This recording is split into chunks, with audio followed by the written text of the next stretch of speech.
Hello everyone, and thank you for watching my channel. If you like what I'm doing here, please consider subscribing, liking, and commenting. It would really help the channel out quite a bit. Thank you very much.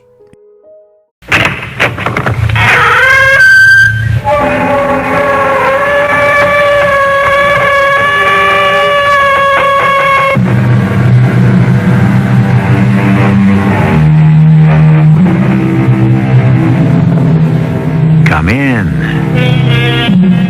Welcome. I'm E.G. Marshall, your guide through the macabre maze of the occult. Love, hatred, and revenge are accepted by us as part of our daily lives. But those who claim to know the spirit world assure us that these emotions don't necessarily die with the death of a mortal, but are sometimes carried over into the hereafter. Our tale deals with love, hatred, and a revenge that reached from beyond the grave and made a mockery of the marriage vow till death do us part.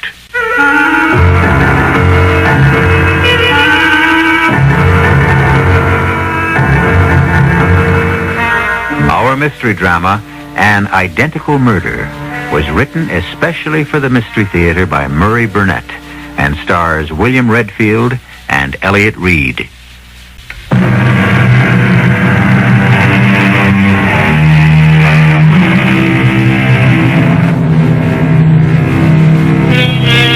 That thin line between love and hate has been walked by tellers of tales ever since tales have been told. For other storytellers, the line between life and death became a thoroughfare on which they balanced fascinating tales of terror. Today, we cross both lines, love and hate, life and death, as our path leads us to the ultimate unknown terror. Our guide along this path is a man named Harry Carlson, who's more experienced climbing mountains than dealing with the unknown. Let's set the record straight from the start. I'm not a man who sees things. I'm a guy with both feet on the ground, my head on straight. Darn well better be, because my hobby is mountain climbing. And the icy face of a mountain is no place for a guy with jumpy nerves. The funny thing about what I have to tell you is that this whole bizarre adventure started with a climb. A climb I made with the Benton twins.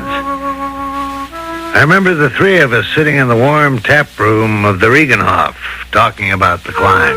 Harry, the map shows we shouldn't have too much trouble after we reach this point, about halfway up the north face. Right, Vinny. The tough part should come when we leave the trail. I'm Jack. He's Vinny. You keep mixing us up. Wouldn't you think I'd be able to tell you apart after the last 4 years? Well, Harry, why should you be different than everyone else? People have been calling Jack Vinny and me Jack ever since I can remember. Well, I'd love to talk more with you guys about people mistaking you for one another, but I think we're prepared for tomorrow's climb, and I'd better hit the site. I'm just a lonely young lady looking for a date. Anyone interested? And what are you doing in Switzerland? Annie, darling, listen, pay no attention to my rude twin brother. I am delighted you're here, Anne. Vinny. And I know you're Vinny because Jack always says my brother, and you say my twin brother. That's right. And since you're such an observant minx, come here and put your arms around me, and I'll show you just how glad I am to see you. You've made yourself a deal. Hey, my ribs, Jack. Leave me my ribs. I'll need them for the slopes tomorrow. Oh, what's this about slopes? I don't know how you got here, but now that you're here, there'll be no skiing. You're climbing with us tomorrow. Please don't take this personally, but I have no head for heights. I'm all right on skis, but climbing is out. If everyone knew their own limitations, there'd be a lot fewer accidents. Well, good night. We'll meet here tomorrow bright and early. Yeah, that seems like a good idea for all of us. Now, what do you say, Jack? If you don't mind, Vinny, there's something I want to discuss with Jack. Oh? Private? Sort of. Well, now, Anne, you ought to know by now that Jack and I have no secrets from each other. He'll only tell me anyway. Perhaps, Vinny, that's exactly what I want. Oh, it's beautiful up here, Jack. just beautiful. And so are you. Jack, please stop kissing me or I want to elope tonight. Oh, what's wrong with that?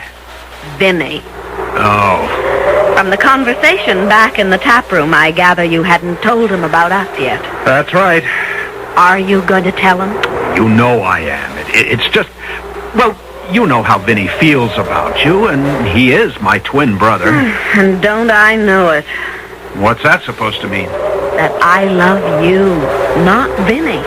That I want to live with you, not Vinny. And? That it may be hard for even me to tell you apart physically, but there's a world of difference between you. I'm in love with you, Jack, and Vinny had better be told, and soon. So that's why you've come. You traveled 4,000 miles to pick a fight. Oh, not really. My boss sent me to Paris to check on some designs, and I was so close I wanted to see you. And I was right. You still hadn't told Vinny about us. And it isn't easy. Vinny loves you, too. But it's you I'm marrying. You really don't understand how close Vinny and I are. It's something... Well, being twins... I can't explain it. That's been the story of our entire courtship. Wherever we went, there went Vinny also. Sometimes I felt as if I were getting engaged to two men. You never told me you felt this way. I've been thinking this way for a long time, and I'm desperate. An ultimatum? No. I'm too much in love with you, Jack, to give you ultimatums. All I want to know is, am I engaged to two men? If I am, tell me, and I'll see whether I want to be. But tell me, or tell him. Vinny, I have something to tell you. Oh. It's about Anne, isn't it? I should have guessed you'd know. Mm-hmm. We've always been able to read each other's thoughts. So, aren't you going to congratulate me? Well, you've just lost me. I knew it was about Anne, but where did the, congratulations come in? Anne and I are going to be married. You dirty double cuss! Oh, Vinny, what do you do? Behind my back! Vinny, stop it! I'm gonna kill you! I'm gonna kill you! I will kill you! Okay. I'll kill you! Okay, I'm not going to stand here and let you beat me up. You! Now are you going to listen to me, then? Or do I have to pound your head against the floor? Okay, Jack. Okay, Jack, let me up. I'm sorry. I'm sorry I blew my top. Vinny, what happened to you? I honestly don't know, Jack. For a minute, I really wanted to kill you. You almost did. Now calm down and let's talk about my marriage. No, the only talking I'm going to do is to tell you how sorry I am. I'll make it up to you, Jack. And I'll prove it with my wedding gift.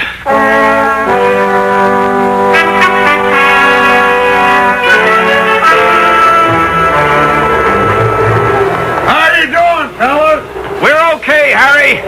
Why don't you let Jack speak for himself, Vinny? There you go again, Harry. I am Jack. And I'm Vinny. And I'm doing okay, too.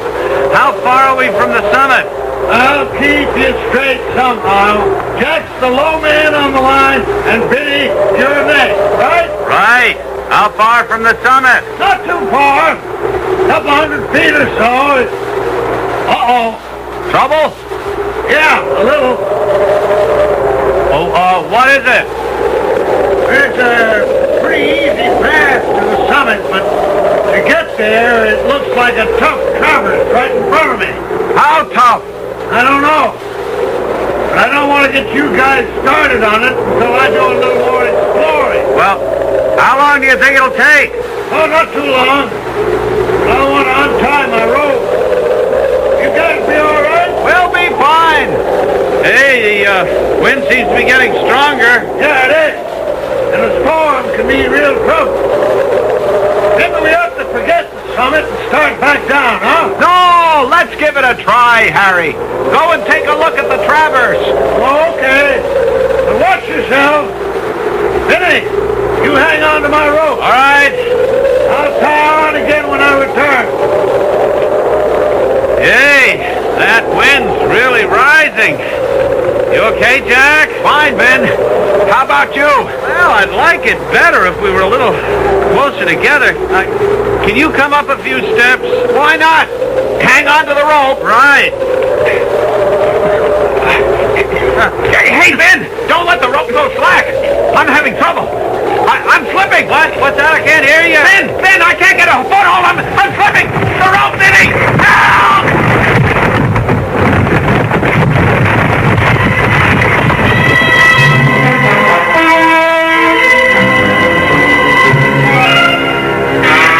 I was almost across the traverse when I heard the scream, then the slide. My stomach told me what had happened.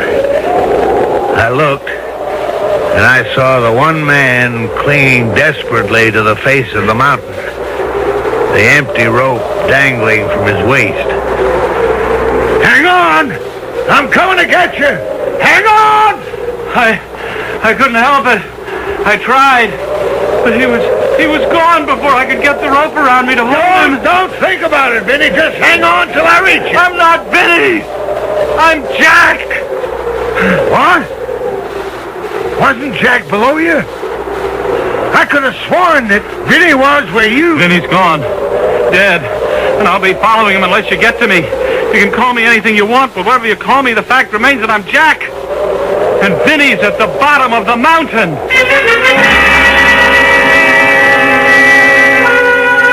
I dreaded going back to the Reingehof. I didn't know which I feared most. Losing a man from my team, or having to tell Ann Slater that Vinny had plunged to his death. Fortunately, Jack spared me the latter ordeal, but I was put in the middle of a strange and painful scene. The fault was mine, Ann. All mine. Vinny called to me and I pulled on the rope, but it slipped, and then he was gone. I'll never forgive myself. Never. That's the wrong way to think. I haven't heard Ann say it's wrong. In fact, I haven't heard Ann say anything since we came back. I don't know what to say. I'm too shocked. Well, that's understandable. Maybe we ought to get a doctor. Oh, no, thanks, Vinny. What am I saying? I called you Vinny. Oh, of course. Vinny is on your mind, and... Oh, no, Jack, don't hold me. I just want to be alone. Oh. I'm sorry. I'll see you in the morning. It looks as though it's going to be a difficult situation for you, Jack. She'll get over it. She has to. Because she's a girl I love. And I'm going to marry.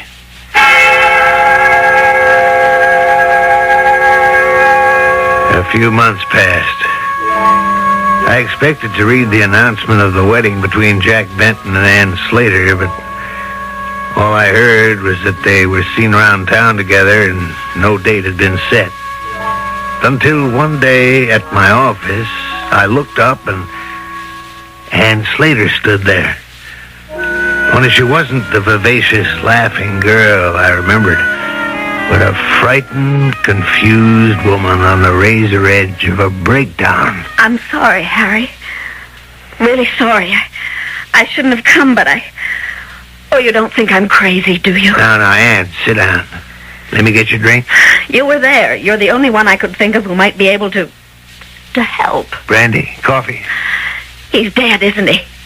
You were there. Ann, try to get hold of yourself. What is it? That's what Jack keeps telling me. He says it's all in my mind, but I know it isn't. It isn't! Ann, why didn't you start somewhere and explain so that I can understand? It's Jack. And Vinny. Vinny? You know how close Jack and Vinny were, but what you couldn't know was that all the time Jack and I were dating, Vinny was along. Well, what does that have to do with Vinny? Heaven help me, but I think we still are. I think we still are a threesome.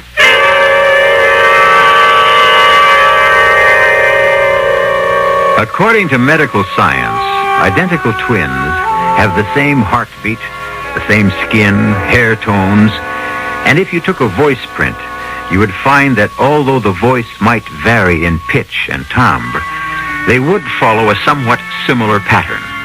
The question is, would a woman be able to tell the difference between identical twins if she loved one of them? I'll return shortly with Act 2.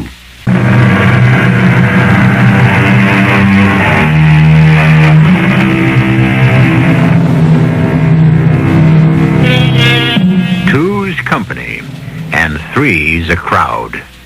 But I'm puzzled about which kind of a third party on a date is more disturbing. A dull and insensitive bore who refuses to take any hints about leaving, or an unseen but definitely felt presence. In other words, a ghost. Ann Slater is trying to explain how she feels about this ghostly third party as we continue with our strange tale. I feel so disloyal. You must remember I'm the one who's supposed to help Jack forget about his brother's unfortunate accident. And it seems I just keep reminding him of it instead. Man, you still haven't made it clear to me just why. Wherever we go, Vinny is with us. Well, it's not possible. Vinny's dead. I know that, but just listen. Last night, we went to the pump room for dinner. Ah, good evening, monsieur, madame. I have your table over here. As you see, monsieur, it's set for 4, but I'll have the busboy remove 2 place settings, and you will have more room. Oh, thank you, Captain. I appreciate that. And, monsieur, may I recommend our special salad? They're all on the table up front. You may serve yourself. Thank you. Merci. And then the strangest thing happened. Jack and I sat at the table, and you must believe me, we saw the busboy clear away the other 2 place settings. We went to the salad table. And when we came back, there was a 3rd setting. Well, that's easily accounted for. Maybe another busboy started to set up the table for 4. Yes? Then tell me how you account for the fact that the 3rd place had a salad plate heaped with Caesar salad. Caesar salad? I remember, that's Vinny's favorite. Well, maybe Jack We were together at the salad table every minute, and we came back together. What did Jack say? What he always says when this happens. Forget it. Then he isn't as concerned about this as you are. That's another thing that's bothering me. He's concerned. I know he's concerned, but he won't admit it. Do you think he's trying to act as if everything were normal so as not to upset me? Well, now, don't you think that's a strong possibility? But there are other possibilities. I don't know what you mean. I hope you will when I tell you what happened a week ago at an amusement park. Oh, look, Jack. Cotton candy. Mm-hmm. I haven't had cotton candy in years. Well, then you'll have a big, giant portion. Uh-oh, no. It's too fattening. Just a small one will be fine. No, you'll see. Here you are, darling. Oh, thank you, Jack. Oh, I wish I could make your eyes sparkle and your lips smile that way when I'm not bringing you cotton candy. Delicious, but sticky. And? Did you hear what I said? And? I'm sorry. Oh, what's wrong? Why can't I make you happy the way I used to? It's my fault. I'm all mixed up. About us? About us and Vinny. And Look, Vinny's dead. We just have to forget him. he won't let us. He just won't, and you don't seem to understand. Sometimes I think your voice sounds just like Vinny's. That maybe I've mistaken you for... Oh, forgive me, Jack. I just don't know what I'm saying. It's all right. Now, look, I've known a lot of girls. You know that. But you're the one I want to marry, not just for your looks, but for your wonderful sweetness and sensitivity. I know how you must have felt about Vinny always tagging along. It was only natural that when you heard he died, at first you... Well, I suppose you were glad. No. Be honest with yourself. Only at first. You were glad that he was out of the way. And because you're feeling guilty about it, you're letting that feeling lead you into imagining all sorts of ridiculous things. You think that could be the explanation? Oh, darling, I'm sure of it. Now, look, let's just forget all about Vinny and enjoy ourselves. Which do you want to try? The slide or the shoot the chute? Your choice, Jack. You wait right here. I'll get the ticket. But, Jack, I want to... Jack, come back a minute. No! No! I won't listen! I heard Sweet Sue, just as if Jack were right beside me. But how could that be if he was off buying tickets? I heard it! I heard it! All right, Ann. All right. Now, you thought you heard it. Oh, no one believes me. I'm not sure what it is you want me to believe, Ann. You were also there when it happened, on the mountain. You would know definitely which one of them fell. Well, I heard the shouts, but I didn't actually see. There's one way we could be sure. One way there'd be no doubt at all. How? Fingerprints. If the body could be recovered. No chance. Not at least until the spring thaws. But, Ann, that still wouldn't explain the strange happenings. Maybe not. But can't you see that I'm terrified I'm marrying the wrong man? If I knew which one had died on the mountain, at least I'd be sure about the man I'm supposed to marry.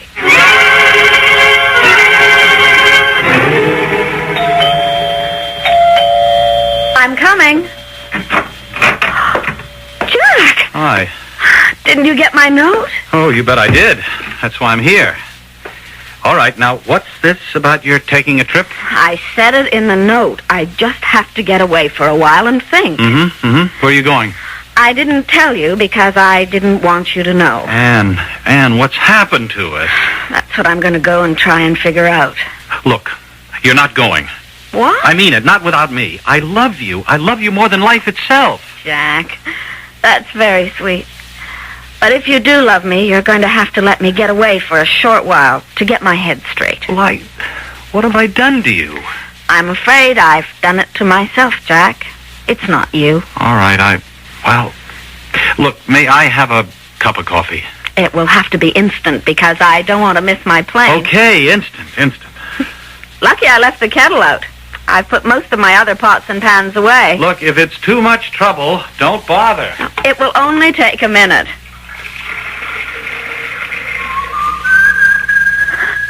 No. Oh, no. Please, God, no. Yes! Yes! Ann, what is it? What is it? What's the matter? You've been sitting in that chair all the time, haven't you? What, yes, of course. I mean, you didn't come into the kitchen, did you? Well, darling, I told you I've been here. Now, Ann, what is it? What happened? Nothing. I just got frightened. Oh, darling, come on, tell me. I thought I heard you whistling Sweet Sue. You thought Sweets... Well, why should that get you so upset? As a matter of fact, I was. No, but I heard it close up in the kitchen with me. Oh, you see, I'm worried about your being alone. The kettle. I'll get your coffee. All right. Look, at least let me drive you to the airport, will you? Please forgive me, but I have to finish packing. Here's your coffee. All right. What about the airport?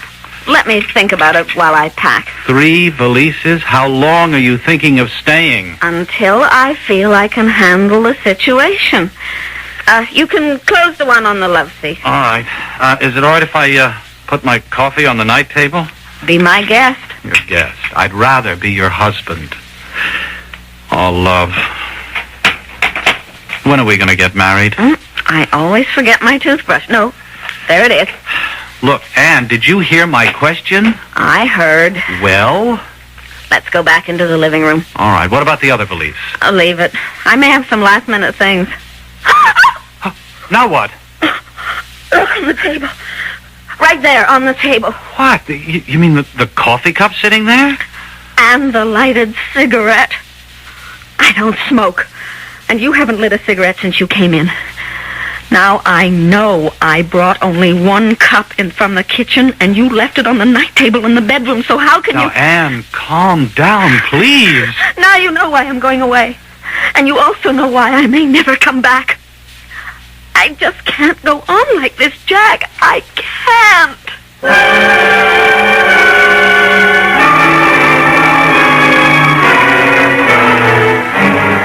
Harry, You know where she went, and you're going to tell me. I have no idea where Ann is. I tell you, I've got to find her. Now, Jack, I'm not much on giving advice, but Ann's a big girl. I imagine if she wanted you to know where she was, she'd let you know. Harry, tell me this. Did you and Ann talk about that day on the mountain? I've already told you I think you should ask Ann about our conversation. Oh. Now, look, Jack, I got a lot of work to do, so if you don't mind... Yeah, I get it. You're kicking me out, aren't you, Harry? Oh, please, Jack, What's that? Who's... I was looking at you, and suddenly I heard... Your phone, Harry. Huh? Oh, yeah, excuse me. Hello? What? Well, how did it happen? Where is she? It's Ann. What's happened? Hold it, Jack. Skiing accident. Yeah, I see. Yes, I'll take care of her. Oh, no, it was about Ann, wasn't it? Yes.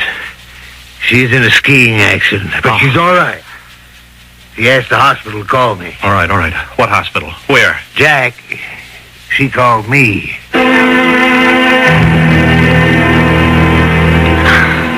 Harry, it was sweet of you to come. They tell me I should be out in a few days. Well, what happened? Jack has told me so many times you're an expert skier. What happened really had nothing to do with skiing. It was eerie. I was all alone at the top of the run. It was a beautiful day. And I was just about ready to push off when I heard...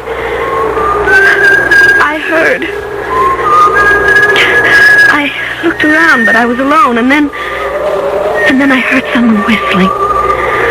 I panicked. I dug my poles in and took off. But the sounds followed me. I knew I was going too fast, but I just wanted to get away from the sound. I wanted to go faster than all those awful sounds. But I couldn't.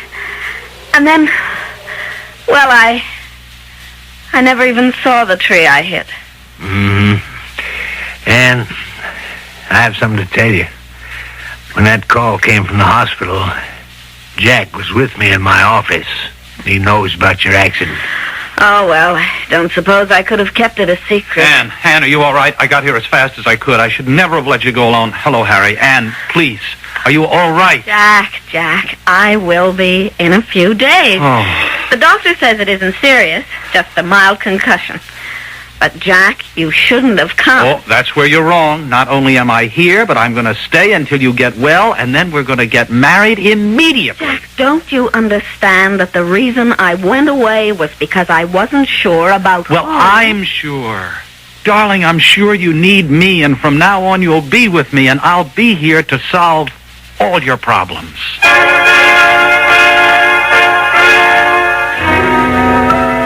Having the man you love by your side in times of trouble can be a great comfort.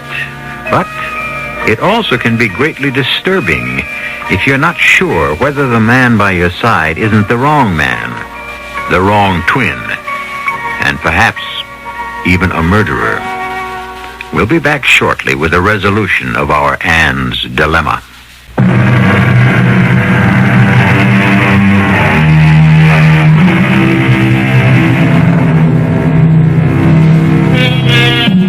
The phrase ménage à trois means a household made up of 3 people, usually 2 men and a woman. But the 3 can be any combination that medical science and the new sexual freedom can devise. In our story, Ann Slater, 1 week before her marriage to Jack Benton, was deeply worried about a possible ménage à trois. But her concern was that the 3rd person in her menage was a ghost. Harry Carlson, the best man, was also worried.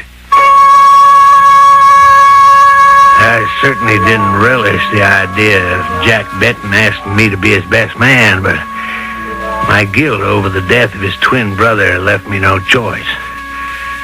And so 3 days before the wedding, I found myself Jack's guest at a charming cottage by the sea that he and his brother had inherited. It was here that he had decided to spend their honeymoon. We were alone that first night, just Jack and me. Well, I'm sure glad you could make it, Harry. There's no one in the world I'd rather have as my best man, except, of course, Vinny. Thank you for the compliment. Who's upstairs? Well, you're the only guest. Yeah, but there's somebody up there. Surely you can hear the footsteps. There's no one there. Oh, you must be putting me on, Jack. I tell you, there's no one. Now, don't tell me you don't hear those steps. Must be someone making them. Well, okay, if you want, you can look for yourself. That's exactly what I'm going to do.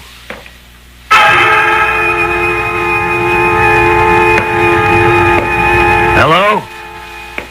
Who's there? Let's not play games. I'm Harry Carlson. There's someone in the bedroom? Hello?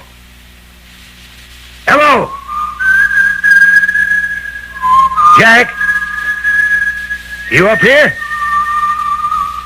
Jack, what the devil's going on? The next day, when Ann called and asked to see me privately, I knew what it was about. And I dreaded the meeting.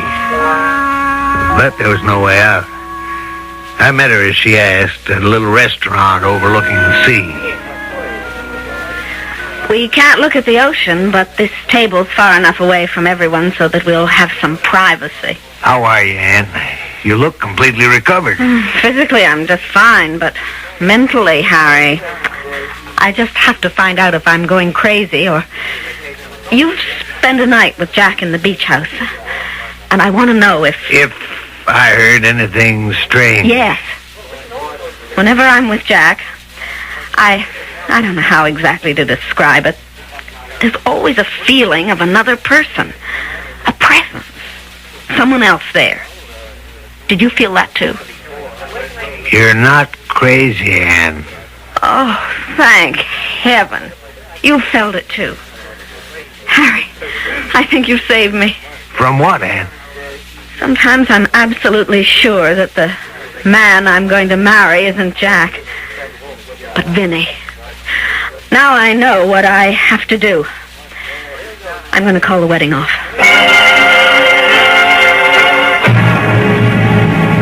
I thought it was supposed to be bad luck if the bridegroom saw the bride before the wedding. I think it's only on the same day or something like that. And alone here in your room at the motel, what will people say? What will people say when they hear that there's not going to be a wedding? You know, I've always loved your sense of humor, until now. I'm not joking. No, you're not. I don't mean I won't marry you. I will just as soon as you level with me. Don't you see I can't go into a marriage with a man who just laughs off something that's terribly important to me? Anne, please, I'm not doing that. I simply don't know what you're talking about. When you do, maybe we can go ahead. Okay, all right. I have been lying to you. Oh, Jack. But why? Why did you lie? Because, darling, I didn't want to worry you. I thought Vinny would go away. Then it is. Vinny, or his ghost. You wanted the truth, didn't you? Yes. Then you're going to have to be able to face it. You knew, of course, that Vinny was in love with you. I knew. I mean, I won't pretend that I can explain it, but we were identical twins. You must remember how sometimes we didn't even have to talk because we knew what each of us was thinking. I remember. Sometimes it drove me crazy. Well, somehow, now, I don't know how. Vinny is still with us. I feel him at times so strongly that I've even started talking to him. Then you're saying that Vinny is a ghost. But look, there are ways of getting rid of ghosts. You mean something like exorcism? Whatever you call it, there are people, mediums, who get through to the other world. What makes you think Vinny can be made to leave us alone? And I'm telling you, I'm sure he'll do it. out of his love for you. I know that was genuine. But how would I go about it? I don't know anything about the spirit world. I made some inquiries. I have the name of a reputable medium, no phony. And I've spoken to him, and he's agreed to help. You spoke to him about me? Yes, and he feels exactly as I do, that Vinny's ghost will be more apt to listen to a plea from you. This is your first visit to a medium? That's right. Mm-hmm. Let me explain briefly what may happen. I will go into a deep trance, and I will call to him and ask him to talk with you. If you hear him, you may answer him, but otherwise you must keep quiet. All right? All right. Vincent Benton. Vincent Benton. The one you loved on Earth is here. You know her, Vincent Benton, the girl named Anne Slater. She wants to talk with you. Are you there? He's here. Vincent Benton, listen. I speak for Anne Slater and your brother Jack. Stop that! You have no reason for anger. Listen to us. Your actions are making Anne Slater and your twin brother Jack very unhappy. You must realize that you will only have peace when you give them peace. You must understand that your peace and their happiness lies in their marriage. Hey, stop! Let go of me! You're hurting me! Let go! I must get back to the sphere where I belong. Let me go! I'm not one of you! Mr. Carruthers! Are you all right? What happened? I'm sorry. I cannot help you. I don't believe anyone can. We contacted a very evil spirit. And it's best that you leave immediately.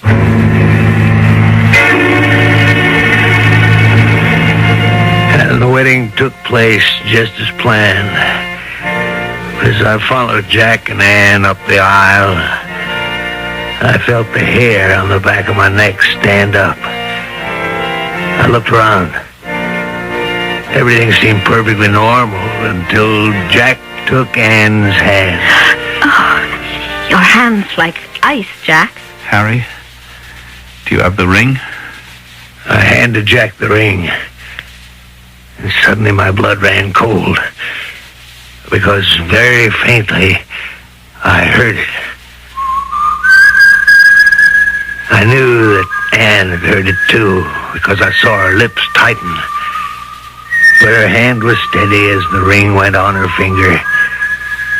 And then it was over, and they were man and wife.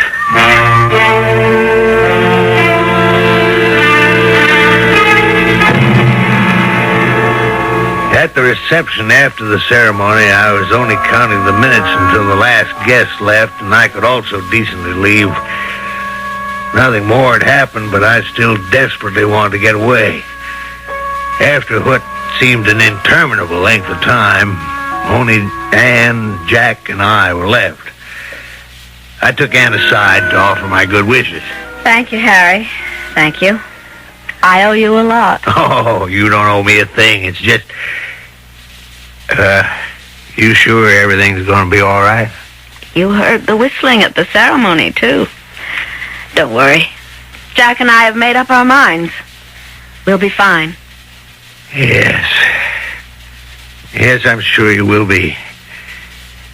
I'll just go back to the cottage, pack my bag, and clear out. This is going to sound silly, but Jack and I decided we wanted to be in the cottage alone for the next few hours. Of course, I understand. What time should I drop by? Half an hour or so. Jack and I are walking back along the beach.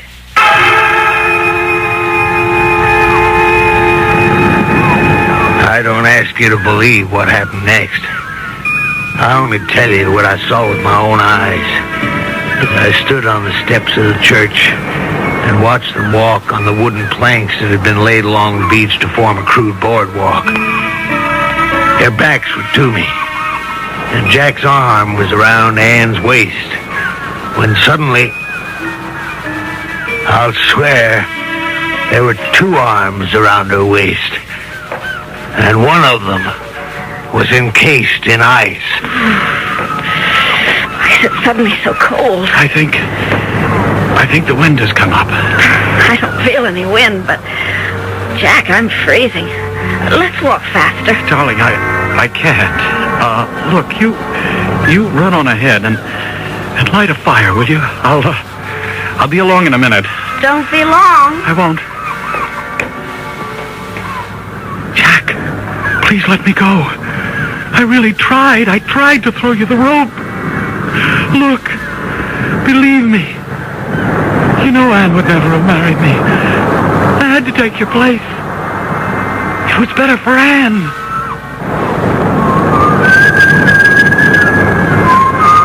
Oh, please, Jack. Let me live. Please. Go back to being dead.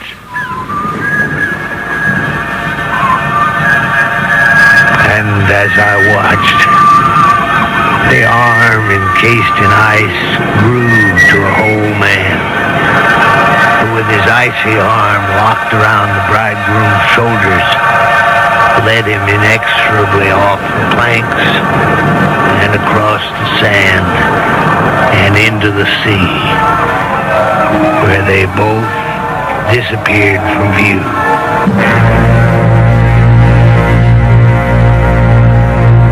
As Harry Carlson told us, you don't have to believe it. But I have to report that the bridegroom's body was washed ashore on the following day. Coroner's finding? Death by drowning. There was, however, no explanation offered as to why the new bridegroom had suddenly decided to go swimming by himself with his clothes on. I'll be back shortly.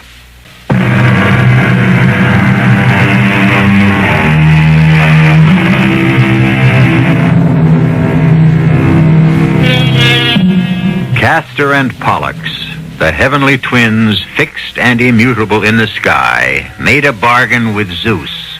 When one died before the other, they were to be together always. Only they were to spend 6 months in heaven and 6 months in hell. I like to think that the Benton twins made the same deal to be together. But what troubles me is which twin belonged in heaven and which in hell. Our cast included Elliot Reed, William Redfield, Roberta Maxwell, and Robert Dryden. The entire production was under the direction of Hyman Brown. This is E.G. Marshall inviting you to return to our Mystery Theater for another adventure in the macabre. Until next time, pleasant dreams.